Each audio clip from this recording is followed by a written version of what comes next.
Messing around. Okay, so we're here. We are calling a Loft meeting. Lamorne is out being great, so I called in someone special to help conduct this meeting. He's an engineer. He cries at movies. He proposed twice, and he's in love with Taylor Swift, just like the rest of us. Please welcome Satya Bhabha, a.k.a. Shirvang. Satya, welcome to the Loft. Hey, thank you so much for having me. It's nice to be with you, Hannah. Oh my gosh, I've missed you so much. It's always so I feel good emotional to see just you. looking at your face. There's something about like fake getting married where kind of you sort of real get married in a certain way. Like we kind of fell in love in this friend way in the most beautiful way. It was so nice. And it's always nice to see you. I have such a clear memory of me sitting in your trailer. We had some hours and hours to wait before shooting something. And yeah, it was like a real falling in love with each other. And we got to know each other's stories and how we got into the business. And yeah, it was like such a real I felt like we connection. talked about our parents a lot also. Like our Indian parents and the connection between food. I know your dad loves to cook. And as we were talking about all of that stuff so much, it's so nice to see you whenever I see you and to connect here is really exciting. Yeah. Oh my gosh. Before we dive into, so at Loft Meetings, we go through all of our big fan questions and people have sent in. But man, you are such a huge part of the New Girl universe, and we've never really talked about that. Yeah. Do you remember how you became part of the show, how you got this part? Totally. You know, it was one of those auditions. You never really know, is it going to go anywhere? I knew Liz a little bit from college, but we hadn't really been in touch. And it was right. I mean, you guys were blowing up. You know, it was like halfway through season 2, and season 1 had picked up a huge amount of heat. But then it was just like growing in a way that is really, really rare these days. It was rare back then, but I feel like for that momentum to just sort of snowball and build. And I remember I did the audition. The funny thing is I remember I went into the audition and I did it both with a British accent and with an American accent. And no one could tell me which one I booked it with. I was like calling my reps being like, do they want it English? Do they not? And I got to set and I pulled the director aside and I'm like, hey, listen, I really don't know what I'm about to do. Do you want it English or American? He goes, oh, just do it how you did in the audition. It was great. And so I sort of thought, I'm just going to stay with my regular accent. It's a little more natural to me. I feel like I can be a little funnier that way, and just stuck with it. But then we dove in, and the other thing was it was going to just be one episode. Initially, they came to me and it was just that date at the movie theater. And then we come home and they're playing True American and it's kind of like... For the Big Cooler episode. Exactly. Which is one of the most iconic episodes. You've been in all the iconic episodes. Well, that's also I'm super grateful for that because the fact that Jess and Nick kiss happened just as this character turned up just increase the kind of threw logs on the fire of the New Girl fandom, everybody. Yeah, that's true. I realized because there's a top 10 list of the episodes that people rewatch the most. Cooler, of course, is one of them, and you're in that. And then Elaine's Big Day is probably the other one because of Taylor Swift, and you're central to that, which is probably why, because you think about it, there's so many episodes of New Girl, but everybody knows you. I mean, do you get stopped in the street? Do people recognize Shirvang? It's so funny. They really do. I mean, it always kind of depends on where we're at on the streaming cycle. I remember the show aired and people recognized me all the time. And then it went away for a little while. And then it was on Netflix. And suddenly a ton of people were recognizing me all of a sudden. And then it kind of went away. And then it was on Hulu. And now a bunch of people, I was just at a wedding this weekend and this guy, George, came up to me and was like, Shirvang and this and that and this is it. He just knew it so top to bottom. It was really adorable. His wife was like, honey, leave the guy alone. And he was like, no, I've got to tell him. It was really cute. I love that. Yeah, that's so funny. I feel like you just fell into these episodes where everybody knows you and everybody loves you. It's it's that thing of when you're playing a love interest of a main character on the show. Sometimes they're not the most loved characters, right? Because they're rooting for the other two to kind of get together, the Schmidt and Cece thing. But people love Shirvang. Well, I think you and I had a really good vibe. I also think that the show did It's true. It's like we needed a bigger diversion from the will they, won't they of Schmidt and Cece, maybe. It was like that, particularly because you guys were kind of hooking up already. So it was like, we know there's chemistry, but there's this bigger conversation that they're not kind of able to have. And I think that, because you had such well-documented, excellent sexual chemistry, I think everybody sort of knew, it's going to happen sometime down the line. But there was this fun introduction of this new storyline. And also, I mean, the way that the writers dovetailed it through the season, it was also a really cool time where all the main characters kind of came together.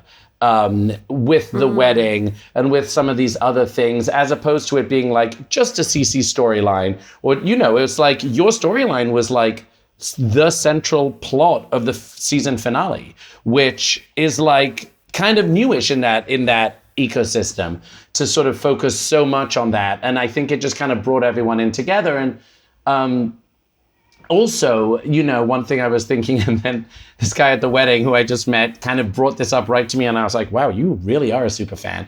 One of the other things that I think is really exciting is that there's this kind of like unlocking of the Winston character that happened around this storyline. Like, I remember there's this line when he comes to your apartment to ask for a condom, and you're like, we don't know each other like this. Like, we're not even that good friends. And then that changes so much. And then Winston's so central in the final episode. He's doing all of that hilarious stuff. And it kind of like Lamorne's sort of goofy, funny, playful wackiness, I feel like really grew towards the second half of that season. And so much of that was surrounding the storyline. Yeah, it is interesting how everyone thinks that like season 2, by far the best season. A lot of people feel that way. And I do feel like it's like when we all kind of figured it out, like our characters and like how weird we could get. We really got into that really good groove. And yeah, they gave me so much more to do in that second season. And a lot of it had to do with you. And I remember when you were cast and I was really nervous. Yeah. I was really nervous because it's a lot more, heavy lifting. And, you always have that like slight bit of imposter syndrome or whatever of like, oh gosh, can I really do this? And I will say this for New Girl, they were so phenomenal. And the casting of couples and love interests where the chemistry was so real. Yeah. Like it was so real. We met each other and I feel like we just did instantly fall in love with each other as friends. We got each other. We were gentle with each other. We gave each other space to do the things, whatever we wanted to do on camera. And we remain friends till now. It's wild. It was beautiful casting that way. And New Girl did that time and time again. Totally. And that's rare because if not, you watch it and you feel it. You feel it if it's not completely. There. And I also think that there's something about, as performers, we know we need each other. We know we need to be able to lean on each other. We know that we're going to do bad takes and they're going to be whispering behind the monitor. And the person who I'm going to be right next to in the bed with going, I could do that better is you. And I think that you were so welcoming and supportive. It was such a tight ecosystem and you all knew each other so well. Even though it was relatively early in the show, it's still a lot of hours together on set. And I really felt like you made particularly just like such a concerted effort because coming in as a guest star is a very strange thing to do. And it's not always assumed that anybody kind of gives a crap about you, particularly the series regulars. They're there doing their thing and you're sort of added into the mix. Sometimes it's almost a burden. And so I felt like you were so warm and so welcoming that I just really felt comfortable and thus we could really support each other. Oh, I'm glad that's how you felt. Yeah, I love you. I mean, my goodness, now I'm a little mad at Taylor Swift. Hey, like, this could have been a real thing. Another world, another life. What's really interesting? I did not know that you auditioned for this role. And totally. I feel like, which is so funny, these conversations are so cool because I always thought you were friends with Liz. You're so talented that I thought that they had just offered you this role. Not at all. And that you were on the show. I didn't know that you auditioned. I fully auditioned. I remember I had a film coming out and I was like doing a shoot for some article when I got the call. And it was very much just one episode. And then didn't hear anything. And then they'd call and they'd be like, they're pinning you for one more. And I'd be like, okay. And then I'd do one more. And then they were pinning you for one more. And it was really only a couple episodes in where they were like, okay, they want you for a chunk of them. But I really had no idea that it was going to go beyond that. And so it was a real gift, and also really lovely to reconnect with Liz after some years of not seeing her. I remember that someone said something about your dad. That was the other thing I remembered, that he was like, he's an icon, and that people had T-shirts that said, homie is my home. That is true. My dad's an academic. Right? And his name is Satya Bhabha, and he's an academic and kind of big. He's a big guy in a very specific world. And so, yeah, the people who had studied my dad in college or in grad school are like obsessed with him and totally made like homie is my homie T-shirts, which is very cool. They must be somewhere. Okay, good. I've got to find one. It's a true memory. That's a really, I was like, is this real? Okay, we are going to dive into some of these fan questions. We've got 2 that we've pulled for you. All right, here we go. Letter for Satya. Hello. If you ever have Satya on the show, can you please ask him what it was like to run away with Taylor Swift? I mean, Elaine. In a series full of love, I still think this is one of the most romantic things I have ever seen. Plus, it freed Cece up to return to Schmidt. So honestly, it may be the most romantic gesture in New Girl history. Anyway, Satya, you're the best. I would love to hear what it meant for you to be part of one of New Girl's most memorable moments. Tell me about T Swift. Best. Joe. Yo, Joe, thank you for your letter. Wow, yes, running off with Taylor Swift was, as we can all imagine, a dream.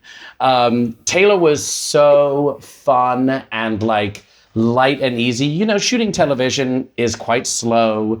These are long hours. These setups were big. There was a couple of hundred extras. And while she was not the like global phenomenon, like queen of the universe that she is now, she was still really well known and really famous at the time.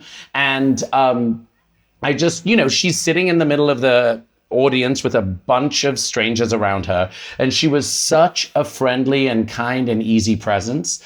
And you know, I also think that there's something funny about like, how do you end a love story, right? Like we had this love story. There was definitely hints that it wasn't perfect, that Cece and Shirvang weren't totally locked in, but there was also some really nice times. And I think that the writers were really smart in knowing like the person has to be someone that everyone who's watching the show is like just fascinated by, attracted to, interested in, thinks is so super cool. And I remember, I don't know if you remember this, but there were all of these names flying out about who it was going to be. They were talking about Cameron Diaz.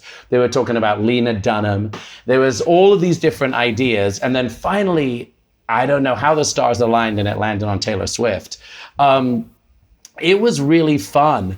And I think that there was something also about like the reveal that both Shirvang and Cece were sort of being pushed into this, you must marry someone from within the community, from their family, right? Because Shirvang says, I don't even care what my parents say. I want to run away and elope with you, you know? And I think that there's something in that kind of echoes what we know is going on in Cece, which is why, because Shirvang, God bless him, we love Shirvang, but you know, he's not one of the main characters you're tracking from season 1, episode 1, but Cece is.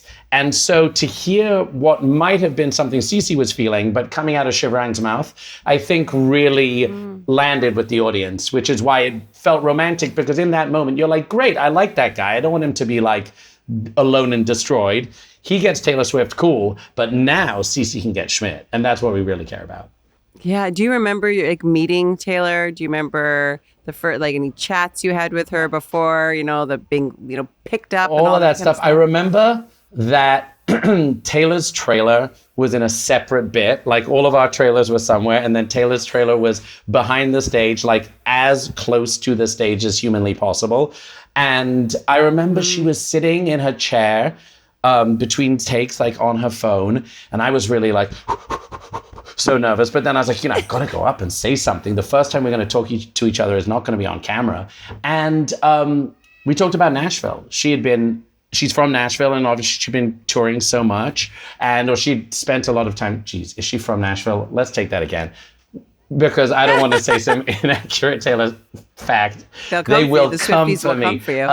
But no, we talked about Nashville, where she'd obviously had a huge relationship with the city. We talked about touring. I played in a band, not quite as famous as Taylor Swift, but and she had been on the road, already so much. And so we talked about that life and how she was kind of bouncing from city to city. And what I was really charmed by was, how present she was in the moment. She was there. She was chatting to everybody. She's incredibly friendly. She was like radiantly beautiful and really had a lot of fun. And the moments I really remember is us running out, and then we'd have to be super quiet because you guys were finishing the scene, and just being in the back, being like, was that good? I think that was good. And she was kind of nervous. She'd be like, I think that was okay. I was like, you were amazing. And then we were waiting, and then cut, and then we'd all go back in again. It was really fun. Wait, I can't remember. Did you carry her or she carries you? No, Hannah, you do remember. Because the last time I saw you, I was like, I can't believe I carried Taylor Swift out. And you were like, honey, she carries you out. And guess what? You were right. So she sweeps me off my feet, as she has done to the rest of the world ever since, and carries me out. It's a great feeling, by the way, when someone like picks you up and carries you. Like it is. It's always nice as like a, whatever I was at that point, early 30-year-old man, to be swept off my feet by a girl 10 years younger than me and carried out like a little baby. It's mildly emasculating, but you know what? You do it for the art. You do it for the art. Oh my gosh, so funny. Okay, let's go to our next question. Okay, so, hey, Hannah and Lamorne. I don't know if you can answer this. Well, maybe Lamorne can, since he just got nominated for an Emmy for Best Supporting Actor. Whoop, whoop. This is true. Very exciting news for our Lamorne. My question is, what does it take to be a good recurring guest star on a series? I'm an aspiring actress, and I always think it must be difficult to gel with a cast and crew that spent years together, and you're kind of just dumped in the middle, and you have to support these ongoing stories without overshadowing the main cast. What advice would you have for a young performer given a featured guest role? Thank you, Heather. It's a great question. Yeah, it's a great question. I remember kind of echoing what you were saying earlier. Jamie Lee Curtis plays Jess's mom on the show. And I remember her talking about the awkwardness of being a guest star. And I've never actually been a guest star on a show. So I didn't know what it was like. And for me, as being in the main cast, I was just always like so excited. So excited when someone new showed up and someone wanted to be in the world. And it was like, I don't know, it was like having something exciting coming to family dinner or something. I think it's interesting. There was never a thought of like overshadowing or something like that. Never even crossed my mind. Yeah, I mean, I think the overshadowing thing is kind of less of a concern. I do think that there is something about the rhythm of being on set, which like when you're a series regular, you are on set every single day, morning to night, and it becomes very natural. When you're a guest performer, this might be the only time you've been on set in many months, maybe a year. And that getting into that energy, getting into that rhythm, there's so much sitting and waiting, and then you've got to get up and do it really quickly, and kind of getting that muscle worked out quickly and figuring that out is hard. Now, I'm a director now. I don't really act so much anymore, and I've worked on a ton of TV shows. And I have seen people come on as guest stars, and I know this is a huge deal for them. And I've watched their audition, and they were amazing. And they don't get there. It's really hard for them. And I always think of it as really my responsibility and the responsibility of the rest of the cast to know that, hey, we are comfortable in this ecosystem. This is our family. I know the camera guy's name. I know the costume person's name. But it's all strangers to them. And so I think that firstly, it's a dream if you have someone like Hannah, honestly, because she was so warm and welcoming to me, and that's not to be assumed.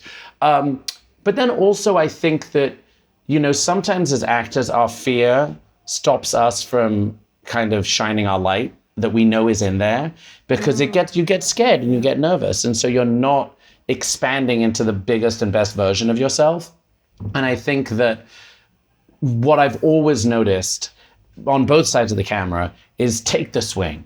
Get out there and make the choice. Do the thing you think is funny. Make people laugh. I remember one time we were in a scene. I was in a scene with Nick, I guess, with Jake, and we were in a car and we were waiting to pick you up, I think. And I just started like improving and singing songs, not really thinking that they would then have to clear the songs and buy the rights. So I like start singing, like, I'm like, what are funny English songs? I start singing Spice Girls, and instantly the assistant director runs over and is like, you can't sing that, you can't sing that. So, okay, I didn't do it in the next take, but at least you take the swing and people get to know your personality. And I think particularly with the show like New Girl, where it was being written as we were shooting, the more you show yourself, the more they know what to write to, and they know how to make you your best version of yourself. Yeah, all of that. Incredible advice. That's so true, is to just go for it. I feel like this is the thing that I always wanted to be able to say to guest stars that would come on that weren't as seasoned, as you and so many other people that we were so lucky to have on the show. Because I would watch them and they would do, let's say, 2 takes, right? And then the director would be like, all right, we got it, moving on. And I would watch them in their eyes. I could see it just spin out, right? Because in their mind, they didn't get there. They didn't get it. And they just think like they screwed it up, right? Or the director comes in with a note to kind of help them. And then all of a sudden they get in their head. And what I wanted to be able to say always is like, we're all on the same team. So here's the deal. We will never move on unless we've got it. So if you just did that in 2 takes, even though you might not feel like you got there or you feel like you could do it better, trust that this show is never, ever going to put something out there that isn't the funniest, the best, that puts you in the best light and the show in the best light. So if they've got it, trust them. They've got it. Totally. Right? Also, we have the best editors in the world. Completely. They will protect you and protect the show. I don't think anybody has ever watched themselves who's ever been on New Girl and watched it and didn't like how they were portrayed on the show, or like a choice that was made that made it into the show, because the show was just, it had that magic thing where they knew how to pick that best take and to do it. But I would watch people get in their head a little bit because our show would move fast. We would overshoot. We had a lot to shoot. And so I wanted to be like, you're so protected. And man, you just did it in one take. Exactly. That's a good thing. You're okay. Or if the director's coming in to talk to you, and you might have actually nailed it in the last take, and now they're just looking for options in the edit. It's not a comment on your performance. And it's those things where you kind of wish that like you could leave like a little in the trailer. Totally. To be like, this is how the show operates. We got you. We love options in an edit. You are protected. It's going to be great. Just go out there and just try to put all of that weight we put on ourselves, just try to put it down. I know it's hard. I probably couldn't do it, but it was like what my heart would always be saying when I would watch people spin a little bit. I was like, and the interesting thing as an actor is like, when you really commit, those nerves go away. It's when you're holding back that you kind of are in your head. When you're like, I'm just going to make a fucking choice and see what happens, and you go for it. Actually, it's really freeing and relaxing. And you come out of the take and you're like, whoa, I wasn't even thinking in my head during that, because you took a swing. I bet you, I don't know this for a fact, but I bet you with that Taylor Swift moment where she, picks you up and runs off with you, holding you in her arms, was not in the script. And I bet you it was not the first or second I'm sure take. it wasn't. I bet you it was an option. And the fact that you were up for it, she was up for it, because it's super I silly. think it was literally something that we tried. I think we were back there and we were like, do you want to pick me up? Should you pick me up? That would be so funny. I was wearing that big turban and those shoes, and I definitely know there were takes where shoes were flying and turbans were falling off. But like, we get it in the end, all you need is one. All you need is one. This has been the best hanging out with you. Thank you so much for having me. This is so fun. Yeah. Well, that concludes our Loft meeting, you guys. Thank you, Satya, for joining us from London. I am in London right now. Can't you hear it in my voice? Wild. Well, that concludes our Loft meeting. If you want to submit questions to any of our guests about a specific episode, or even if you want to just tell us a story, you can leave us a message or a voicemail at themessaroundpod@gmail.com, or leave us a comment on our social at themessaroundpod on IG. Also, this cute little merch I'm wearing. Very Go cute. to themessaroundpod.com. Get yourself some. We keep doing drops. They keep selling out. I'm going to send you some, Satya. Please. We will be back on Tuesday with episode 219, Quick Hardening Coffee. Ooh, spicy. See you later.